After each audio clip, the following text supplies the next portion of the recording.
In today's video, I'm going to teach you how to install Python and Jupyter Notebook.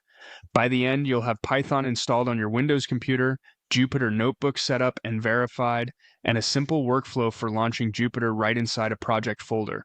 I'll keep things clear and straightforward, and I'll also explain why each action matters so you understand what's happening under the hood. Start by opening your web browser and going to Google. In the search bar, type download Python and press enter. You're looking for the official Python website in the search results. It should clearly say it's the official downloads page. Click that result to go directly to the Python downloads section. Using the official site ensures you get a safe, up-to-date installer that works properly on Windows. On the Python website, you'll see a prominent download option for the latest release. If you notice a link that mentions a standalone installer for Python, go ahead and choose that. Then pick the version that matches your system. Most modern Windows systems are 64-bit, so the 64-bit installer is usually the right choice. Download the installer and run it. When the installer opens, choose Install Now. Windows may prompt you to allow changes. Confirm so the installation can proceed. Let the process complete. This may take a minute or two as Python and its core tools are placed on your system. Next, we want to locate exactly where Python was installed so we can set up your environment properly. Open the Windows search bar and type Python. In the menu, you should see Python, 64-bit. Click it to highlight the app. Now, choose Open File Location. This typically brings you to a folder of Start menu shortcuts rather than the actual program folder. From there, right-click the Python shortcut you see, and again choose Open File Location. This second jump takes you to the real installation directory where the Python executable lives. We're doing this because we need the exact path to Python and its scripts tools for the next configuration step. With the installation folder open, you'll see the address bar at the top of File Explorer. Click it to reveal the full path, then copy that path. Open Notepad and paste the path in there so you have it ready. This is the path to the main Python folder. Now, inside the same installation directory, locate and open the folder named Scripts. This folder contains command line tools like pip and Jupyter after installation. Click the address bar again to copy the scripts folder path and paste that into Notepad as well. Keeping both paths handy will make it quick to update your environment variables. Now we'll add these paths to your system so you can use Python and pip from any command prompt. In the Windows search bar, type environment variables. Open the result that lets you edit environment variables. In the System Properties window that appears, click the Environment Variables button near the bottom. In the top section for your user account, select Path, then click Edit. In the editor, add new entries and paste in the two paths you saved in Notepad.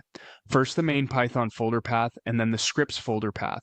Click OK on each window to save and close. Adding these paths tells Windows where to find Python and pip when you type commands, which is essential for installing and running tools like Jupyter.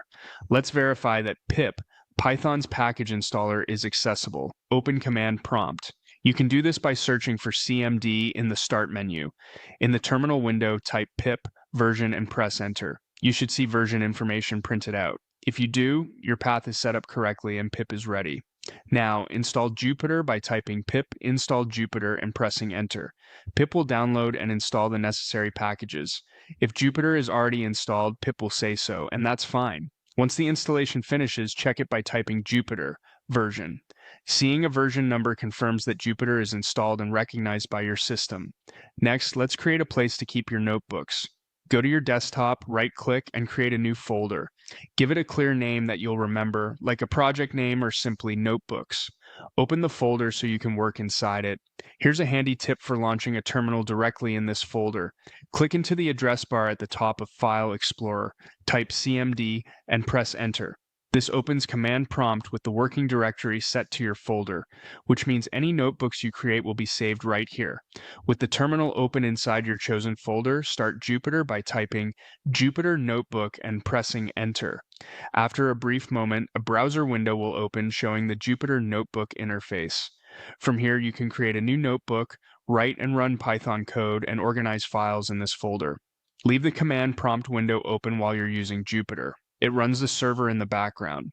When you're done working, you can close Jupyter from the browser or return to the command prompt window and stop it there.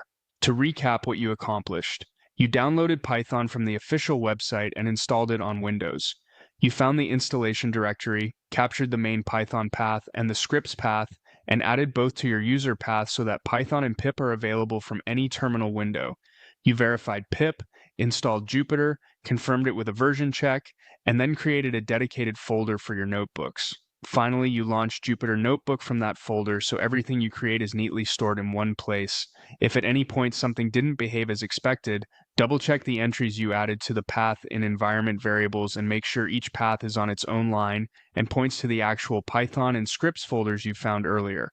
That's the most common spot where a small typo can cause pip or Jupyter not to be recognized. Once the paths are correct, the rest usually falls into place. That's it.